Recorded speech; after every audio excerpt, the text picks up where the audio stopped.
O escritor e intelectual açoriano interpreta o debate que atravessa a opinião pública insular sobre o papel dos arquipélagos dos Açores e da Madeira no contexto português saído da Revolução de 25 de Abril. Há quem pense que Vitorino Nemésio é a favor da independência. Há quem o veja potencial presidente da nova República Açoriana. Creio que, humildemente, confesso, não prestaria sequer para regedor de paróquia. Nemésio sente que os Açores e a Madeira estão postos em causa na conjuntura política nacional e alerta os amigos do continente. Os Açores, como a Madeira, precisam de um grau de autonomia administrativa muito alto e muito elevado. E há com certeza formas que, sem derrogarem do nacionalismo português, absolutamente inegável e indeclinável, inalienável dos açorianos, há formas que se podem aproximar muito disso que se chama independência. Então, a palavra independência precisa por força ter hino nacional e embaixador em Lisboa. Independência, pois sim. Substituamos então a independência por autodeterminação e autogestão, como quiserem. Agora, que não chega propriamente o que se fez na última etapa do regime autonómico, que é tirar com uma mão e dar pela outra.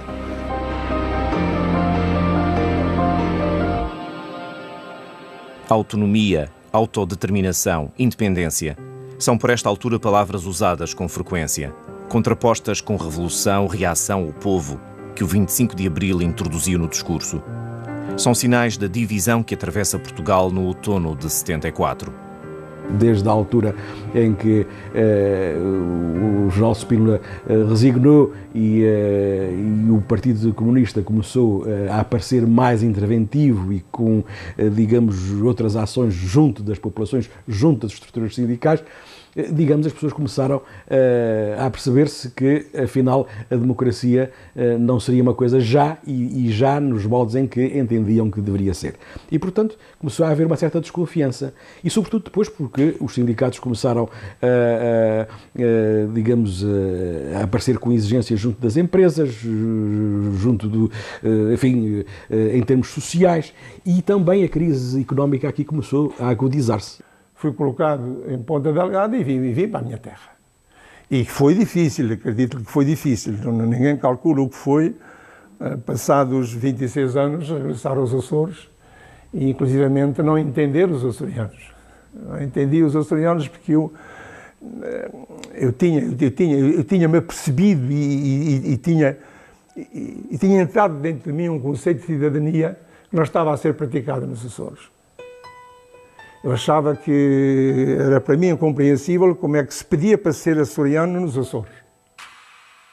Ainda que informalmente, a proximidade ideológica agrupa as forças políticas nos Açores em blocos. Na esquerda mais radical atuam o Partido Comunista, o Movimento Esquerda Socialista e o Movimento Democrático Português.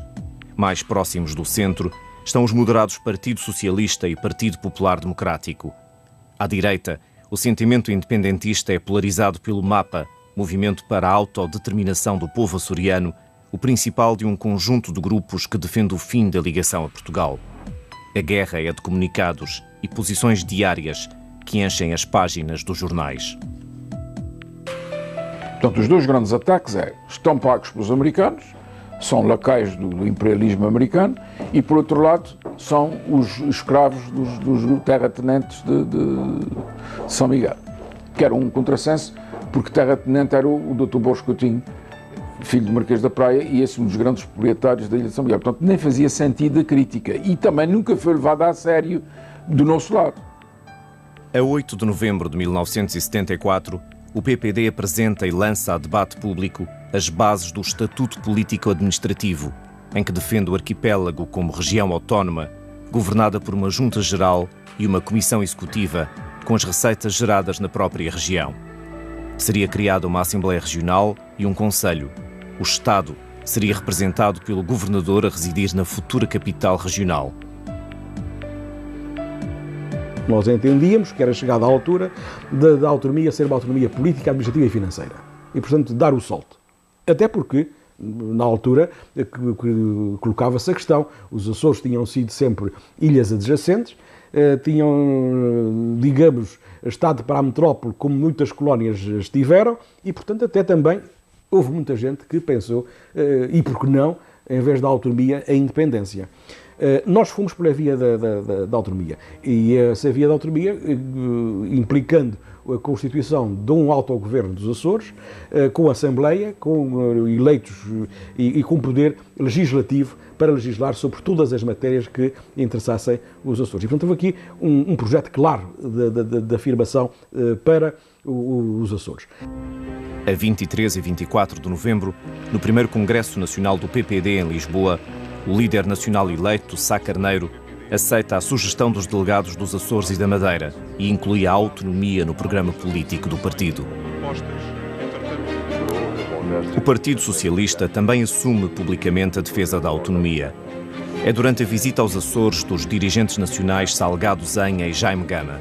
A ideia é repetida nos diversos comícios em várias ilhas. Na cidade da Horta, o açoriano Jaime Gama admite que possa vir a existir um governo regional nos Açores. Em resposta às ideias autonómicas do PPD e do PS, o governador civil de Ponta Delgada junta um grupo de personalidades que trabalha num projeto de autonomia para os Açores. Ficaria conhecido por Grupo dos 11. O ano não terminaria sem o MAPA assumir posição. O movimento apresenta-se em conferência de imprensa na qual participam jornalistas nacionais e estrangeiros. O discurso oficial não fala de independência, mas alguns dirigentes não fogem ao tema em intervenções públicas nos dias seguintes. A primeira pessoa a falar na independência fui eu, em 74. Ontem, em dezembro de 74, eu é que digo aí que quando Portugal entender que nós estamos prontos para a independência, pois então vamos para a independência, porque é a única forma de governar isto com o máximo de rendimento humano, social, político, cidadania e económico, sem intervenções espúrias de pessoas que são nomeadas de fora e que vêm para aqui aprender e tirar lugar aos nossos, que já estão habituados, etc, etc. Infelizmente não se conseguindo superar essa falha. E depois fazer a ligação com a diáspora, que normalmente no continente não se tem a consciência de que isto é um povo, que aqui são muito poucos, mas que são mais de 1 milhão na diáspora. Em pleno clima festivo, na noite de passagem de ano, a guerra ideológica passa das páginas dos jornais para a rua. Um grupo de populares ataca a sede do MAPA e causa estragos. Na mesma noite, o baile de fim de ano do Clube Micaelense é perturbado por gritos e palavras de ordem contra a burguesia e pelo som de Grândola Vila Morena. Na Avenida Marginal, alguns carros são danificados. A polícia intervém e faz 8 detenções. Os partidos de esquerda reagem em bloco. Consideram os incidentes um ato espontâneo de pessoas que festejam nas ruas. Comícios do MAPA são perturbados pela esquerda. Iniciativas do PCP são interrompidas por elementos do MAPA e do PPD. O caso mais grave ocorre a 27 de janeiro. Apoiantes alegadamente do PPD barricam os acessos à Ribeira Grande e invadem um comício do PCP. A polícia e os militares intervêm, mas a normalidade só volta ao fim de 2 horas. É neste contexto que a 28 de janeiro chega aos Açores Altino Pinto de Magalhães. General de Infantaria, conservador, tinha sido membro da Junta Militar de Angola. Vem ocupar as funções de governador militar dos Açores. Ele era mais do que um spinolista, era um tipo de direita e conservador, e para se verem livres deles aqui no continente e que estuvava o processo revolucionário, mandaram-me para os Açores com todas as consequências que a gente tem visto. Eu conheço o general Altino e ainda hoje tenho com ele uma boa relação. Eu acho que aquele homem era um patriota e que fez tudo quanto podia.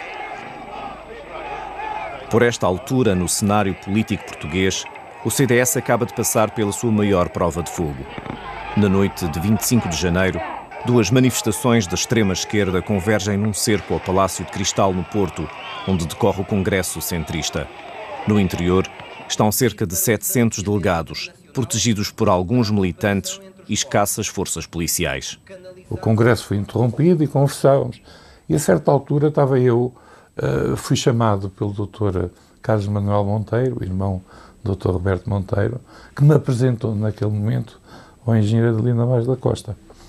Foi uma apresentação de circunstância, eu apartei-me deles e eles ficaram a conversar.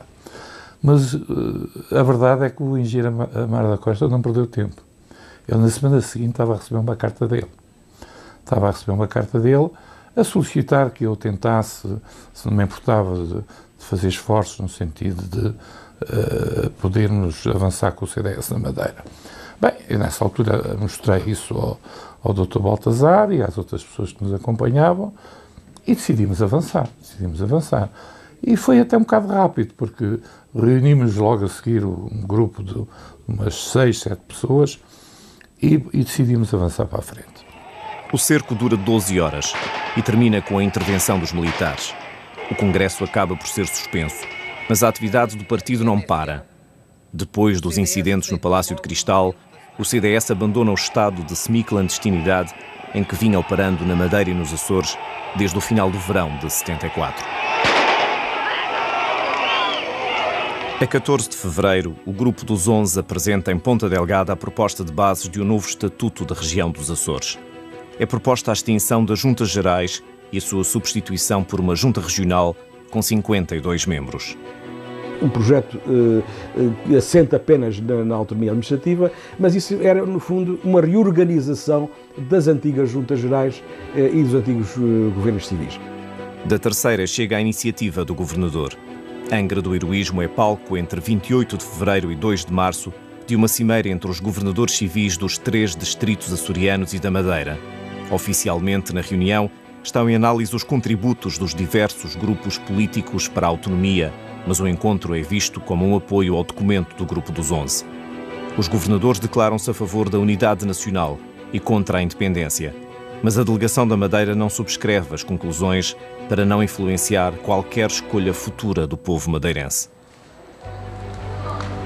Neste início de 1975, o PS procura uma nova sede na Madeira.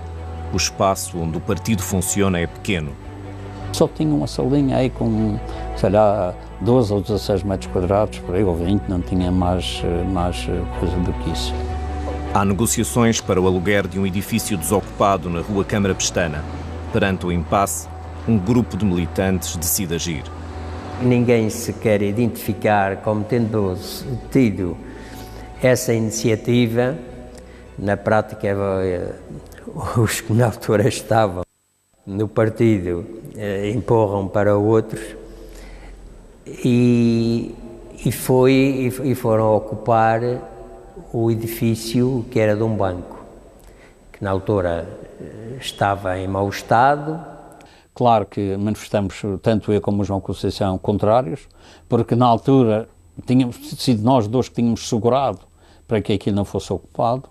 Ficamos tristes pela maneira como fizeram isso, e eu só uma semana depois é que entrei no partido, porque não concordava com aquilo. Bem sei, os primeiros dias fui para limpezas, que aquilo tinha terra de metro, por aí praticamente, pois havia pessoas inscritas no partido de várias profissões, pedreiros, canalizadores, pintores, que colaboraram todos no arranjo da sede para ter aquilo, um mínimo de decência. Tudo foi pintado, foi metido água, etc.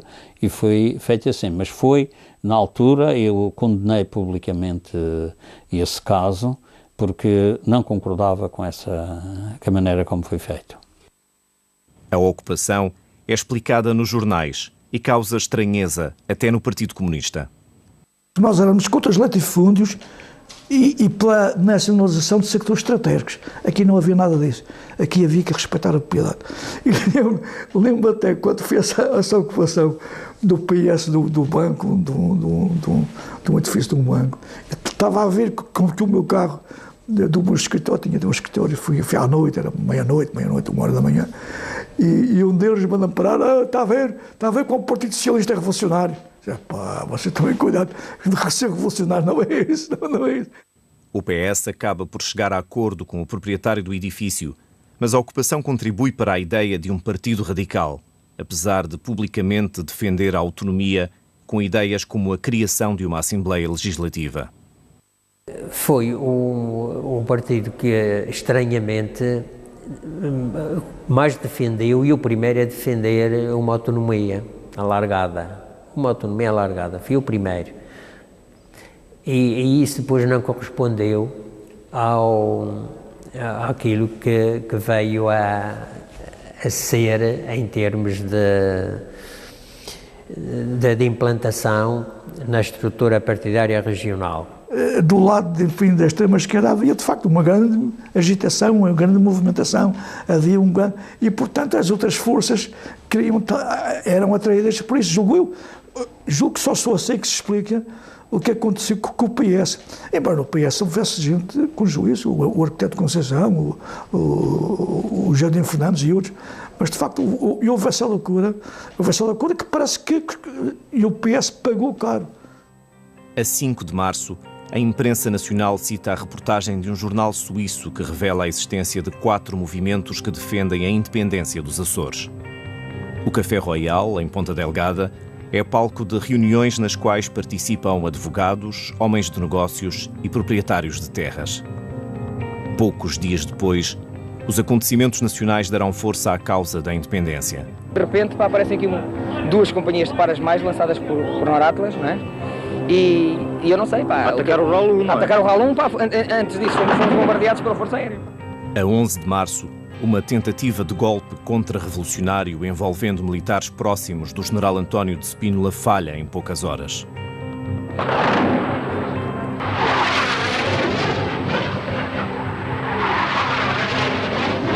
Mas o 11 de março reforça ainda mais o poder do PCP e de Vasco Gonçalves no governo do país. Na hora em que mais uma aventura reacionária foi posta em marcha. Spínola parte vencido para o exílio. É criado um Conselho de Revolução que reúne as cúpulas do Estado e das Forças Armadas. Na Madeira, o comando militar recebe ordens para entrar em prevenção, mas Lisboa fica longe. 11 de março é o dia da PSP. E eu estava aqui no quartel da PSP no Funchal, a condecorar uns guardas e enfim, era lá o dia da polícia. Estava nessa cerimónia quando me apareceu lá o chefe de Estado-Maior aqui do comandante militar, do comando militar, nessa altura o Major Faria Leal, a dizer-me que tinha havido uma revolução em Lisboa, 11 de março, e que tinham mandado entrar aqui de prevenção. E eu disse-lhe, olha, nós temos 800 milhas de Lisboa, o que se passa em Lisboa, aqui não entra nada de prevenção, a vida continua na mesma.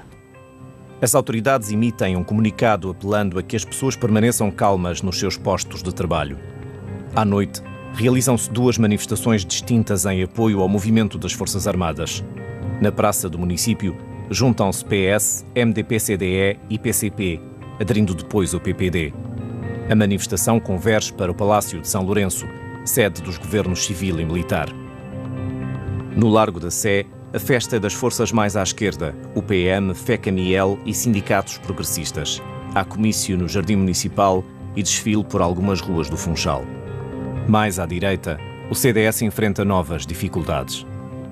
Eu lembro perfeitamente, via na rádio as afirmações que se produziam de candeeiros que existiam e que se prestavam a pendurar os reacionários e os fascistas num ambiente muito quente e muito complicado. E lembro-me que decidimos pegar toda a papelada que tínhamos, correspondência, agendas, nomes de pessoas e tudo isso nas traseiras e fazer uma fogueira e queimámos tudo para que não houvesse rastro de nomes de pessoas que aderissem ao CDS. Em Ponta Delgada, os apoiantes dos partidos também se manifestam em solidariedade com as Forças Armadas na noite de 11 de março. Nos gritos e palavras de ordem contra os fascistas, o MAP é avisado. A manifestação termina com um ataque à sede do movimento, que causa elevados prejuízos materiais e muda o tom das hostilidades. A gente soube com antecedência que o mapa, com o apoio da tropa, ia ser assaltado. Mas a tropa estava ali para evitar que nós interviéssemos e o mapa ia ser assaltado e as coisas todas iam ser postas no caminho. Eu queimadas, não sei bem qual era a intenção deles. Bom, e aí o mestre Manuel Duarte e um grupo de operários, que eles eram operários nessa altura, hoje é proprietário das suas oficinas e tal, mas naquela altura era um simples operário, eletrificaram as varandas com um corrente de 220.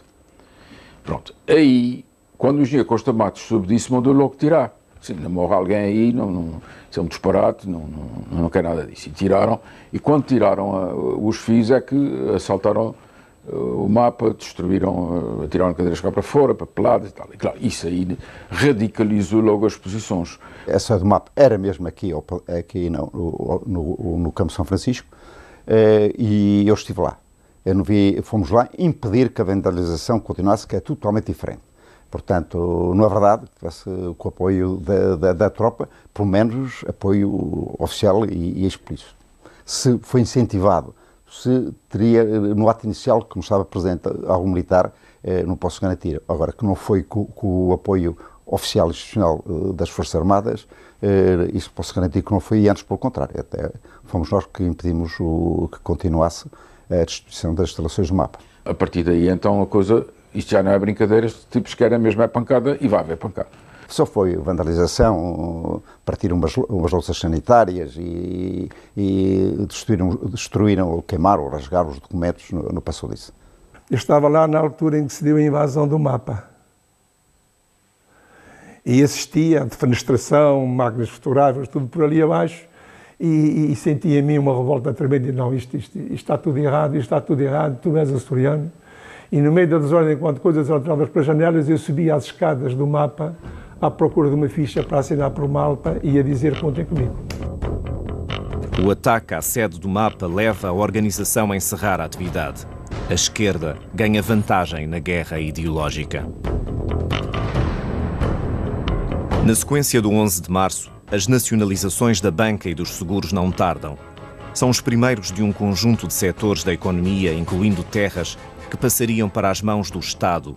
Nacionalizar é um verbo que atravessa o ano de 75. O movimento das Forças Armadas intensifica ações de dinamização cultural, um projeto lançado no outono de 74 para reforçar a aliança Povo-MFA. Nos Açores tem o nome de Operação Atlântida.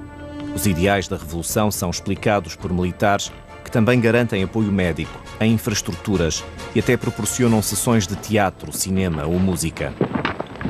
Bom dia. Bom dia, senhor. Estou com vai isso? Está andando. Está semeando aí umas batatinhas, não? Sim, senhor. Mas nós andamos por aqui, dar aqui umas voltinhas, viemos até aqui ao pico, vimos fazer aí umas sessões. Os educadores que nos mandavam para as freguesias a tentar educar o povo e a dizer que tudo era novo, que as vacas iam pertencer a toda a gente, os partos pertencer a toda a gente, aquela música que toda a gente sabe e que se preocupou com esse período, não esquece. E depois, sobretudo a extrema-esquerda, os grupos de extrema-esquerda, tentaram assumir a liderança de todo o processo nos Açores. E, portanto, eles achavam que tinham de encontrar vítimas para ou melhor, para mostrar a sua imagem, para que o povo visse que era possível pegar nas lideranças açorianas e pô-las de joelhos. E eu recordo-me de terem ido às 7 cidades para que as pessoas tomassem conta das suas próprias terras, portanto, começar a ver aquilo que sucedeu no continente da reforma agrária, começar aqui para as 7 cidades, e aquela gente, depois da reunião que eu assisti, aquilo que disseram, nem pensar nisso, esse senhor foi, é, e de certeza absoluta vai continuar a ser um pai para esta freguesia. Nós não queremos aquilo que é dele, porque ele deu-nos muito daquilo que era dele. Começou o assalto à propriedade privada, começou, digamos, um receio das populações de que, afinal, o que era seu estava em perigo e isso começou a criar-se uma barreira antagónica entre aqueles que eram as forças representadas pelos partidos de esquerda, o movimento da esquerda socialista, o MES, o MDP e o PC um pouco, e depois, digamos que criou-se aqui uma grande clivagem. Criou-se uma grande clivagem porque também começou o assalto às empresas, começou pela terceira até aqui a São Miguel, depois houve a nacionalização de muitas empresas aqui. E depois a influência das pessoas. Minha mãe quase pegava de cabeça por causa de Nossa Senhora de Fátima, que ia acabar Nossa Senhora de Fátima, não sei quanto. Eram os outros que iam acabar as relações existentes que havia com os Estados Unidos da América, com a nossa colónia imigrante, que tinha muito peso naquela altura, até em termos económicos, né? E porque era também um passaporte especial para as pessoas que conseguiam a sorte de ir para os Estados Unidos da América e para o Canadá. Quando havia depois esse corte que iria suceder e o corte religioso e essas coisas todas, o próprio clero era um dinamizador, quase todos os padres eram grandes dinamizadores da ideia anticomunista e da ideia, mal por mal, então o que se dizia, mal por mal, vamos para a independência. A partir daí começa a pensar como alterar o sistema. Ainda sem pensar em independência, mas como alterar o sistema. E tenho um encontro primeiro com os antigos combatentes que cá estavam das guerras do ultramar, tivemos uma reunião, levantou-se muitos problemas, como é costume nestas circunstâncias, e eu fiz a pergunta, então, mas agora como é isto? Nós combatemos em Angola, eu, no meu caso, outros combateram na Guiné, outros em Moçambique. Combatemos por nada, por pura perda. Agora eles são países independentes. Vocês vão deixar que na nossa terra toda a gente nos achincalhe, na nossa própria terra, que faça de nós lacaios de nada, sem projeto nenhum. Qual é a nossa ideia? E decidimos, criamos um grupo revolucionário chamado FRIA, Frente Revolucionária para a Independência dos Açores. As fações independentistas movia-se cada uma para seu lado com um espírito comum, que era não deixar isto cair na mão do comunismo novamente e não termos novamente uma ditadura. Depois achei e continuo a dizer que achei bem, que era necessário ver o que pensavam aqueles que estavam habituados a governar os Açores. Ou a governar os Açores, ou a governar as ilhas, os Açores a palavra Açores estava um bocadinho secundarizada perante a ilha. E consegui que eles me recebessem e entrássemos em diálogo. Eles tinham uma designação que era o MIA, que era o Movimento de Independência dos Açores. Eram, digamos, os donos da economia açoriana, quer agrária, quer comercial. Em março de 75, eu avanço representando os três movimentos para sair dos Açores para internacionalizar o movimento. O IG Costa Matos pede ao Dr. José de Almeida que vá até a América, sondar as pessoas e as organizações políticas, etc., da América, para saber com que apoios é que nós podíamos contar. E depois havia muita gente imigrada na América e no Canadá e na Bermuda que mantinham a sua casa cá e, portanto, isso também lhes criou alguma preocupação. Os açorianos, como passámos a chamar a partir dessa altura, é que não podiam de maneira nenhuma ser hostilizados por nós. E como o governo de Lisboa atacava ferozmente a América, não só por causa dos Açores, mas também por causa dos Açores e da base, a nossa simpatia evidentemente se voltou para a América. Ainda por cima, sabia-se que o Partido Comunista Português era subsidiado pela União Soviética, portanto, as coisas aí acirram-se e há um encontro de intenções entre aqueles que estavam a apoiar o MAPA, a direita, etc. Ao mesmo tempo que o país assiste à luta entre blocos políticos, a Madeira está a braços com dificuldades na governação, na sequência da demissão do governador civil Fernando Rebelo e da nomeação de Carlos de Azeredo em acumulação com o governo militar. O Conselho de Ministros cria um novo órgão executivo, a Junta de Planeamento, presidida pelo governador, que entra em funções a 25 de março. É composta pelo economista madeirense João Abel de Freitas, a viver em Lisboa, pelo sociólogo e diretor do Diário de Notícias do Funchal, Paquete de Oliveira, e pelo professor e presidente da Comissão Administrativa da Câmara do Funchal, Virgílio Pereira. O meu pelouro era de equipamento social, transportes e comunicações. Tudo que era economia e finanças estava comigo. Eu era simultaneamente encarregado de representar na Madeira o Ministério da Educação, o Ministério do Trabalho, o Ministério da Comunicação Social. Portanto, e nessa altura o Ministério do Trabalho era o Ministério do Trabalho e dos Assuntos Sociais e Saúde. Entre os vogais há também um militar, responsável pela ligação com o movimento das Forças Armadas.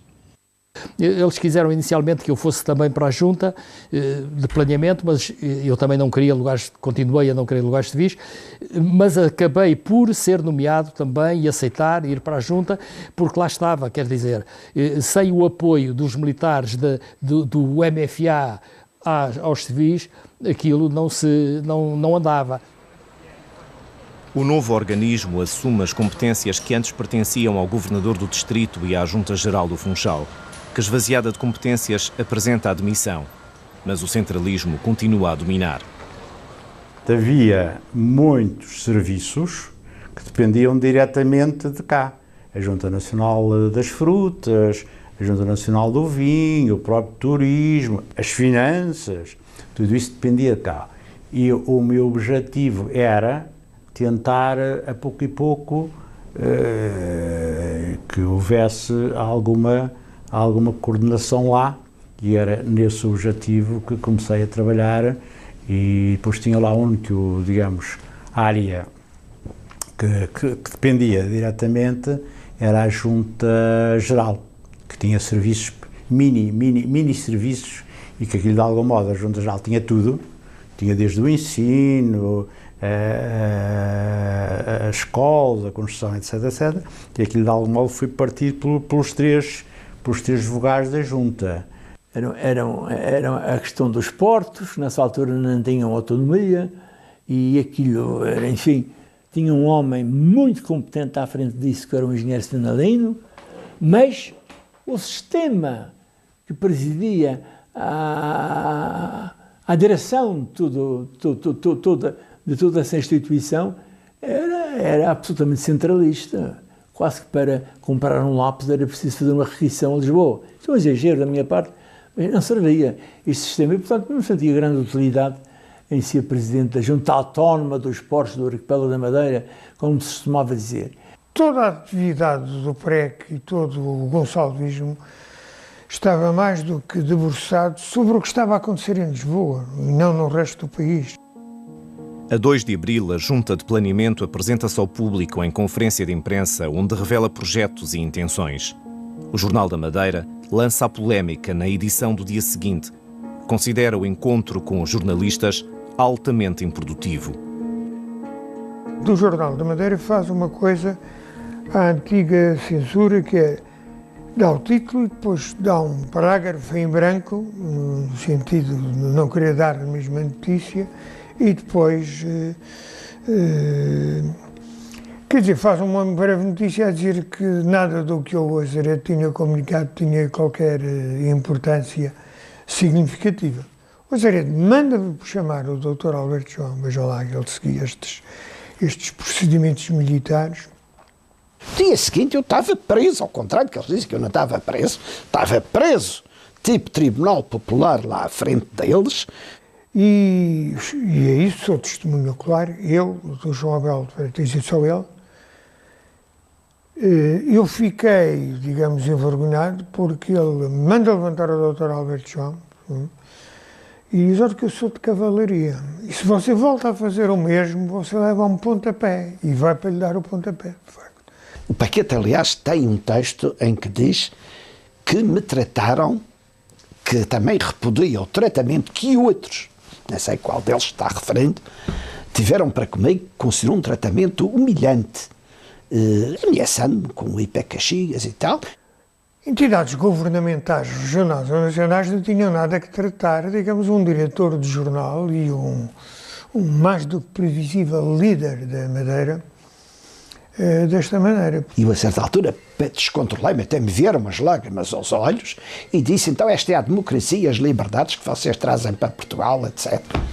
A edição seguinte do Jornal da Madeira publica uma reportagem mais convencional sobre a conferência de imprensa. Mas a postura do matutino, propriedade da Diocese, continua a ser anticomunista. Os elementos da Junta de Planeamento, com ligações à esquerda, tornam-se alvo de críticas. Eu fui contra a Junta de Planeamento porque a Junta de Planeamento só tinha uma pessoa em quem se podia confiar, que era o professor Virgílio Pereira, e que me ajudou muito enquanto lá esteve. Obviamente que o João Abel de Freitas e eu aliás, pela própria condução do Jornal da Madeira e do Dr. Alberto João, éramos visionados como com certeza que não era o Faria Leal, nem era o outro membro, o Virgílio Pereira. Esses eram tidos como alinhados mais, digamos, moderadamente. É a segregação por razões políticas, e eu também senti isso. Eu senti muito isso, por ser um elemento de esquerda, que sempre fui e sou, num ambiente daqueles tinha, por vezes, uma certa hostilidade. E eu peço ao Azeredo para deixar o Diário de Notícias. Não tinha que pedir a ele, digo, mas vou deixar o Diário de Notícias. E ele diz, não, nós não queremos que você deixe o Diário de Notícias porque é importante aqui no espaço público da Madeira, o jornal, o Diário de Notícias. E eu continuei, portanto, nas duas frentes e aí acentuou-se imenso todas as posições que você possa considerar mais alinhadas com a Revolução.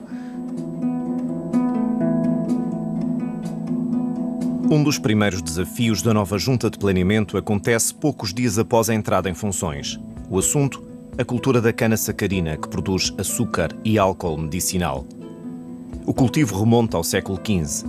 É uma atividade agrícola enraizada na cultura madeirense. Mas o setor enfrenta problemas. Os produtores decidem criar uma comissão. Apresentam várias reivindicações. A principal, que o valor pago por cada quilo de cana entregue nos engenhos passe de 1 escudo e 10 centavos para 2 escudos e 50 centavos. Esse caderno reivindicativo foi apresentado, não tivemos resposta. Continuamos sempre a exigir e a contactar com os produtores de cana para estarem atentos e não fazerem entrar as canas no engenho do Winton sem que houvesse uma garantia da valorização do produto. A luta dos produtores de cana e agricultores em geral tinha começado uns meses antes, através de uma manifestação no Funchal. Protestavam contra as condições de vida e de trabalho e contra o sistema agrícola da colonia, no qual os colonos, os homens que trabalham a terra, quase não têm direitos e são obrigados a dividir as colheitas com os senhorios. Naquele dia 31 de março, o palco é o mesmo para a concentração de produtores de cana.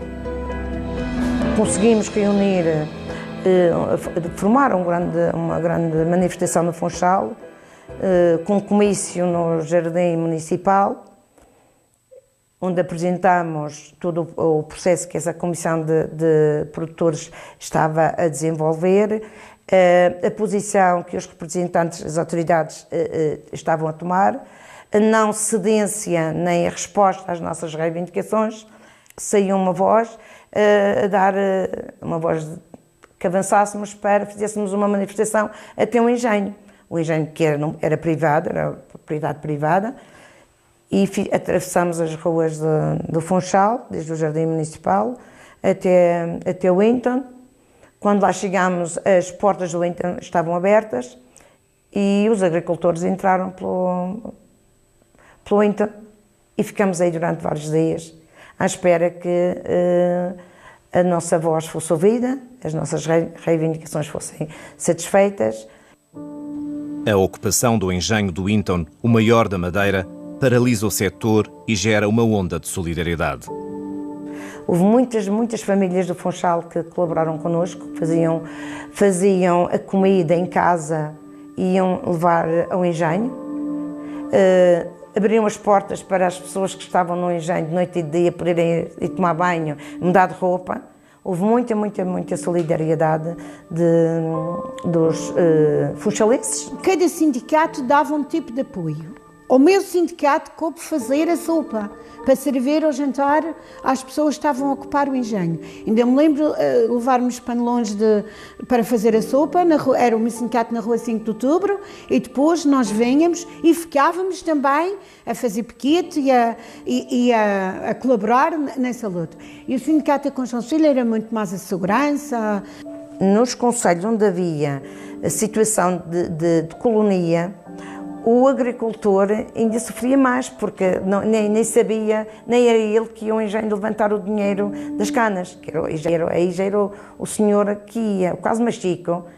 Tivemos, nesta luta da cana, houve muita colaboração de Machico, porque Machico era terra de colonia, e eles sentiam ainda mais a exploração do que, por exemplo, os produtores daqui da Lombada da Ponta do Sol, porque as terras eram deles, o produto era muito mal pago, mas eram eles que depois recebiam diretamente. O produtor entregava a cana no Inton, e só no ano seguinte, passado meses e meses, é que recebia, não era bem o que tinha direito, mas aquilo que eles queriam dar. Muitas vezes o produtor não assistia à pesagem e desconfiava muito da própria pesagem e recebia o que eles lhe entregavam. Ora, as famílias dos produtores de cana, para poderem se alimentar, tinham que ter a confiança dos merceeiros, compravam as coisas fiado nas mercearias, para quando recebiam o dinheiro das canas, é que iam lá depois pagar essas dívidas. Porque muitas vezes até não chegava para pagar as dívidas que faziam nas mercearias.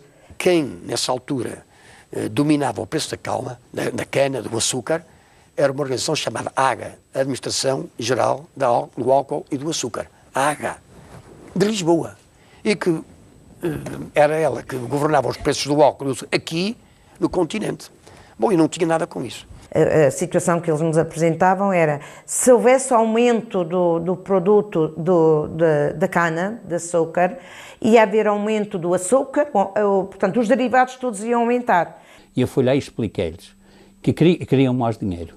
Quem fixava o preço não era o Inter pagava o preço que lhe mandavam pagar, porque o Governo da República, ou do Estado na altura, é que fixava os preços, tanto da cana como do açúcar, o preço de venda ao público. Era tudo feito pelo Governo. E houve um grupo de adultos com responsabilidade que foram ocupar o espaço onde era guardado o álcool, a AGA. E, entretanto, começa a surgir informações que o hospital estava sem álcool. E nós não estávamos, nem queríamos de maneira nenhuma causar problemas deste género. Perante o impasse, a luta torna-se ainda mais radical. A 9 de abril, uma manifestação converge para o Palácio de São Lourenço. Quando chegámos havia muita polícia e vimos, como é natural, ali junto ao Palácio da entrada, os soldados que estavam em sentido, estavam armados. Fizemos ali como é que se pode dizer, uma paragem e gritamos, tínhamos palavras de ordem. E vieram berrar ali para a porta do palácio e eu fui tomando as minhas precauções. E tinha ali uma companhia de caçadores especiais, todos armados de G3, com a coronha na obra de cotovelo, a mão, o dedo metido no gatilho e a boca da arma para o ar, um carregador de 20 tiros metido na arma e uma granada lacrimogénea no cinto. E depois tinha cá embaixo os meus cães de fila, que era a polícia militar armada de bastões. O Brigadeiro Azeredo vem com o megafone lá à torre, falar, pedir calma e não sei o quê, aquela malta começou de tudo, chamado fascista, e ele disse, é fascista, estava a parar com os parta, e fechou a janela e meteu-se lá para dentro. Bem, aquilo foi o berreiro, enquanto berrou, sim senhor, isto era didático, deixar os pessoas berrar, é uma maneira de desopilar, berraram, Azeredo, nós não temos medo, aquelas coisas todas, e eu cá assim me ia lendo uma Agatha Christie, que andava ali sossegado. Não deixaram entrar o Unimog, então enquanto o Unimog acelerava para ir para a frente, eles empurravam-me para trás, e aquilo teve ali mais de quanto tempo, vai, balança, para trás, para a frente, até que o Unimog consegue forçar demais e já vai entrar no palácio quando a malta vai entrar toda atrás. Nessa altura eu fiz um sinal lá para cima, para a muralha, e romperam, de repente, 30 G3 a fazer fogo para o ar, uma rajada de 20 tiros. O calcula é um barreiro infernal no meio daquela rua.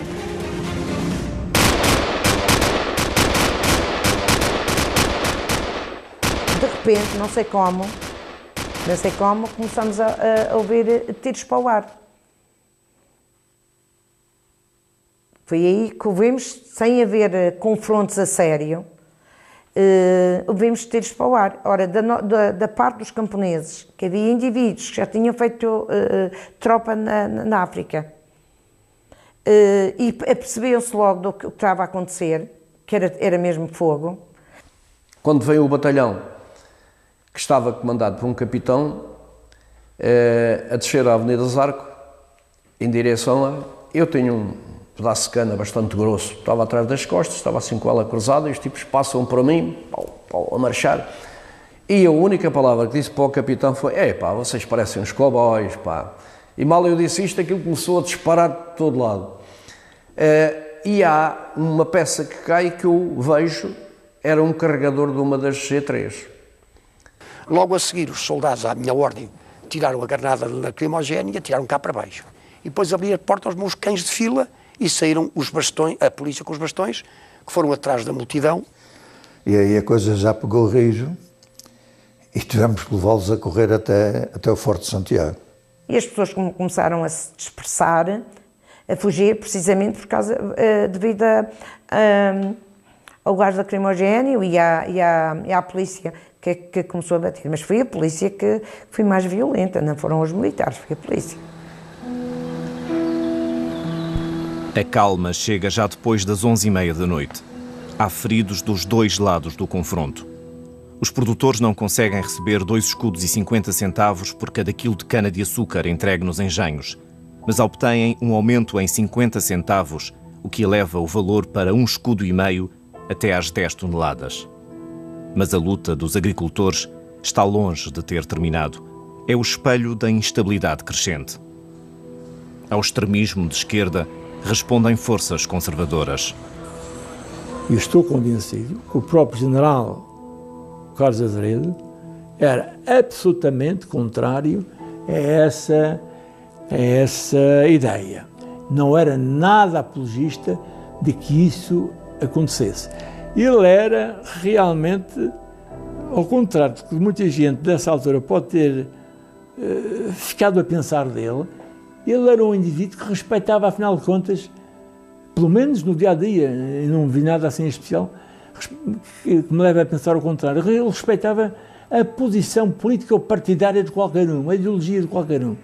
Ele não tratava nem melhor nem pior por causa disso. Ele fazia um esforço nesse sentido. Agora, o que eu uma vez disse, lá no continente, à saída do avião, é que a Madeira seria livre de escolher o seu futuro em função da evolução do continente. Isto em pleno gonçalvismo, quando aquilo lá estava no meio.